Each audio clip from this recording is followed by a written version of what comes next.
Dakota State is almost here. What do you need to know about the North Dakota State Bison? And what does Arizona need to do to be able to get a victory against the Bison here in Tucson? Let's get started here on Locked On Wildcats.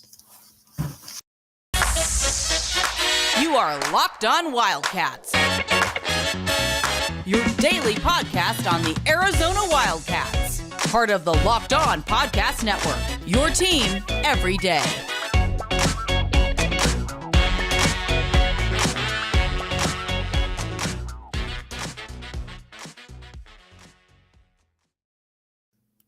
Thanks for keeping it Locked On Wildcats. I am your host, Mike Luke. All right, we've got a lot to get to today. We're going to talk about Arizona and North Dakota State. We're going to talk about what a win for Arizona would mean, what you need to know about North Dakota State, all kinds of good stuff.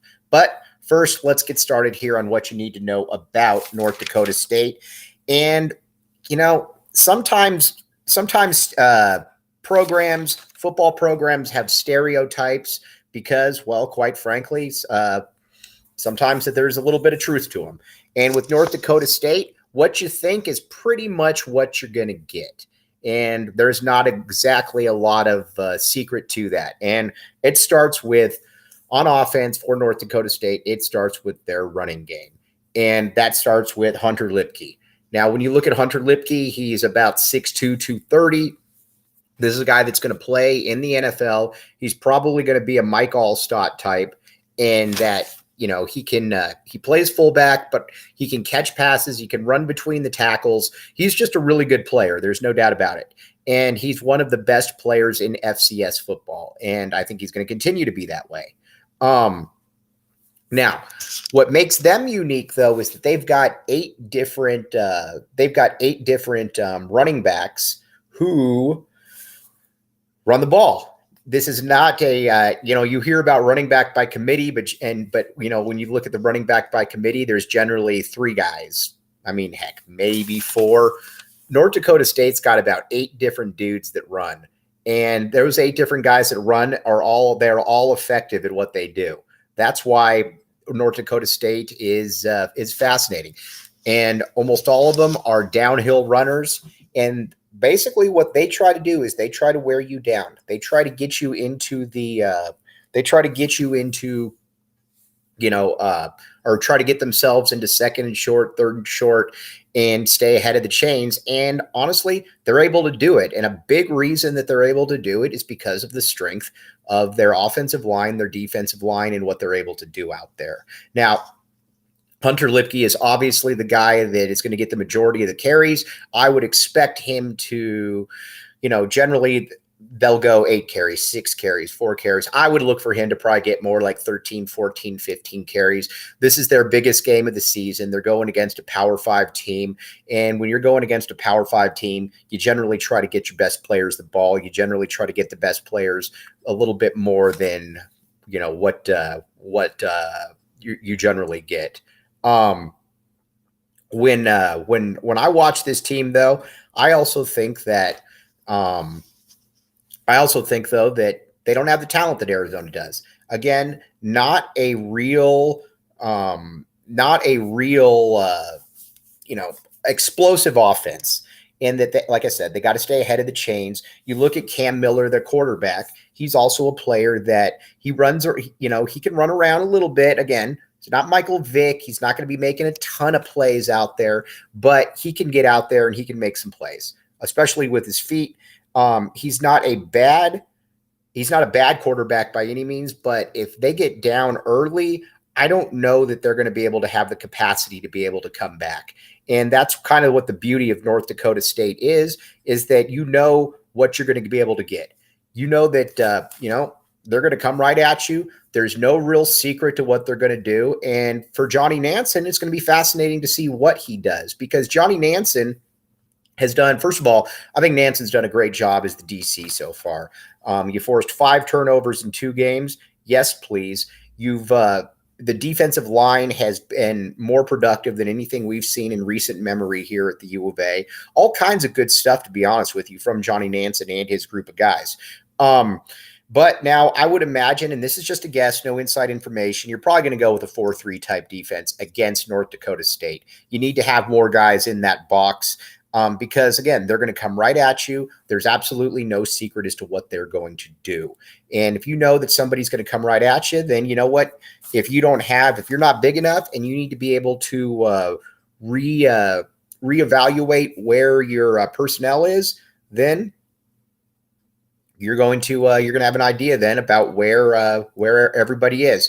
I think at the safety / linebacker position, it wouldn't surprise me at all if you had a Jacob Manu in there. He's been a player. Keep in mind when you look at that Servite, those Servite players from Kean Burnett to T-Mac to Noah Fafita, Jacob Manu, I think, was viewed by a lot of people as kind of a throw-in. But if you talk with anybody that knows, Jacob Manu is 100%. Jacob Manu is 100% the epitome of a good OKG, which you're more than okay with. But you don't want to load your roster with him. But he's instinctive. He's small. He's strong. He's smart. If he gets in there, you kind of get the sense, like you do a little bit with Noah Fafita, that this probably won't. He's probably not coming out of the lineup anytime soon. So again, that's kind of where you look at it right there. Now, from the Arizona though, if you can get ahead, then North Dakota State's not really equipped to be able to come back. Now they can. I'm not making it out like they can't get a first down or anything like that, but you're also kind of playing with fire to a certain extent though, because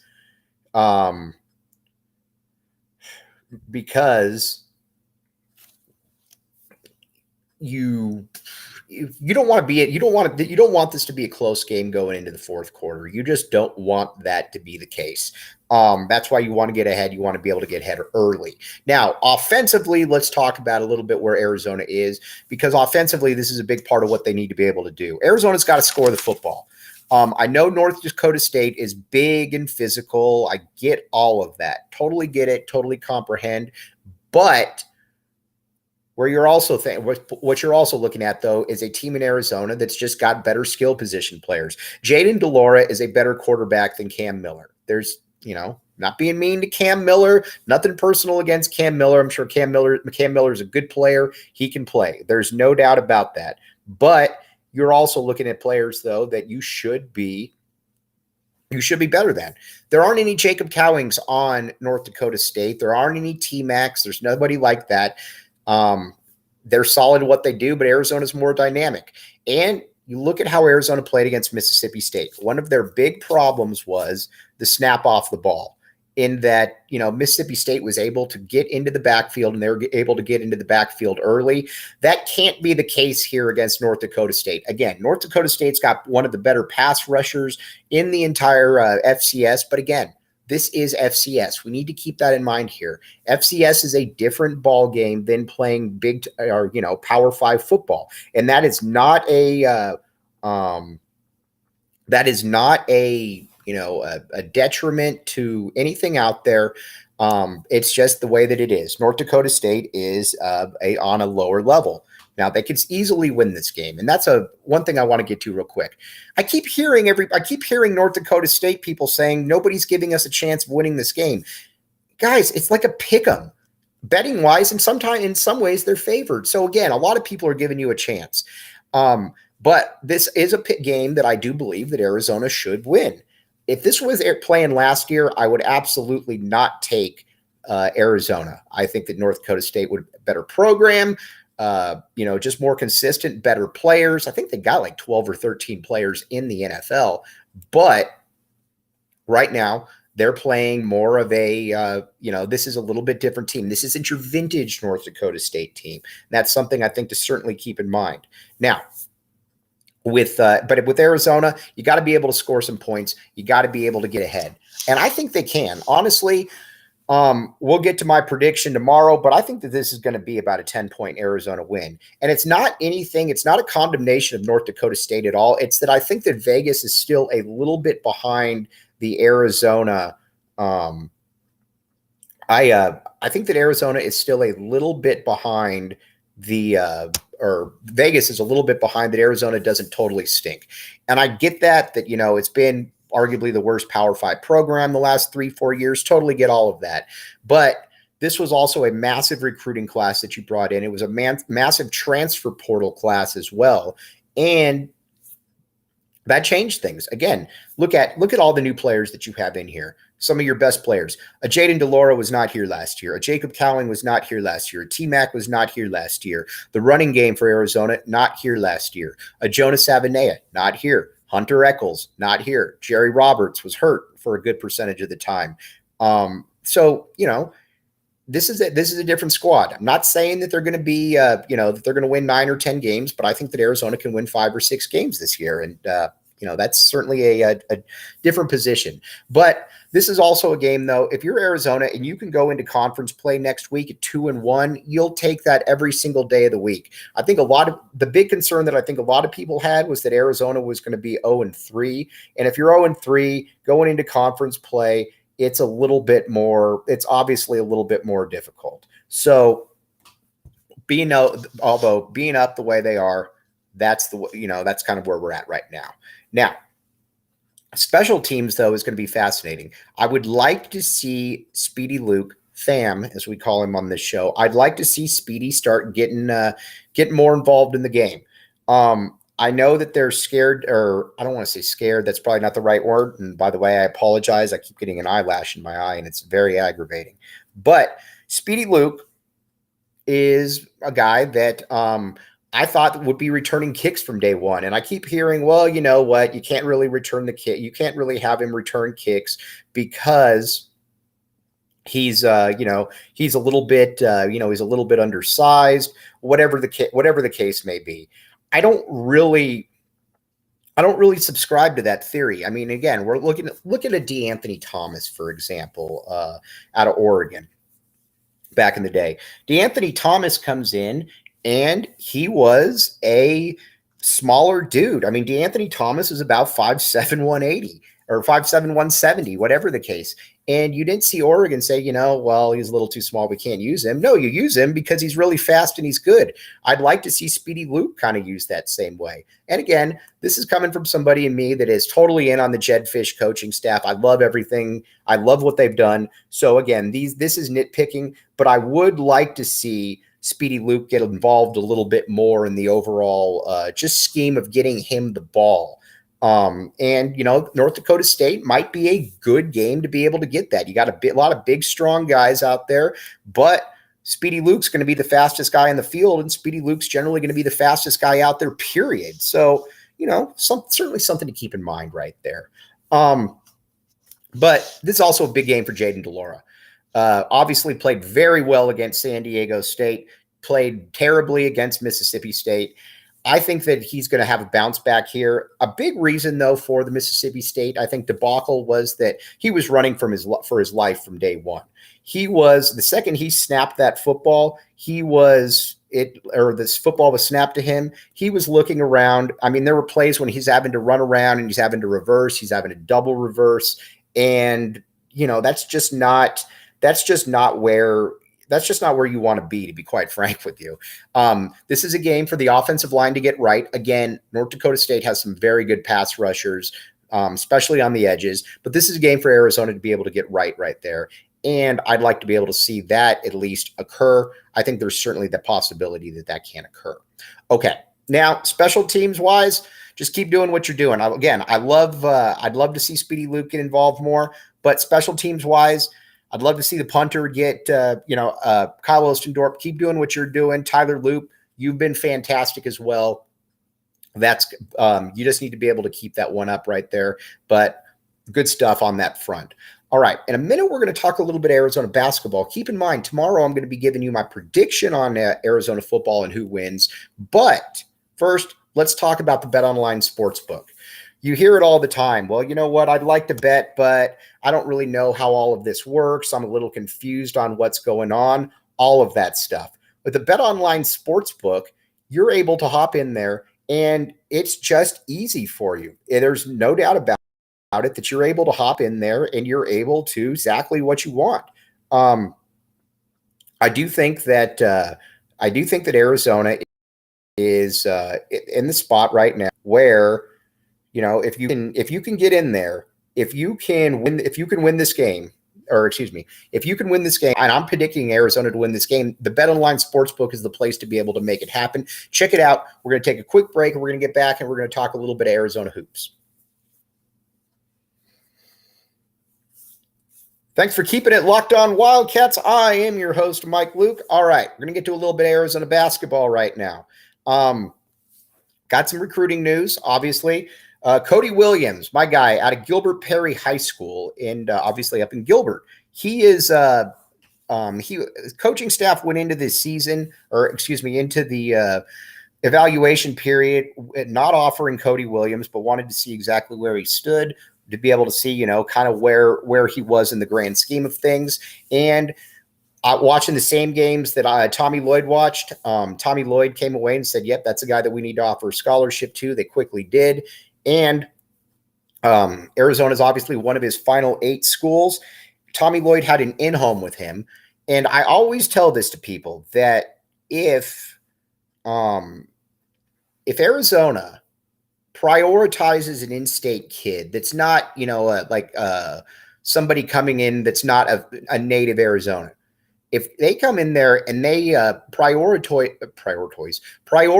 that kid, generally they end up getting him. And I'm kind of that opinion too with Cody Williams, that I think that that Arizona probably will end up with him.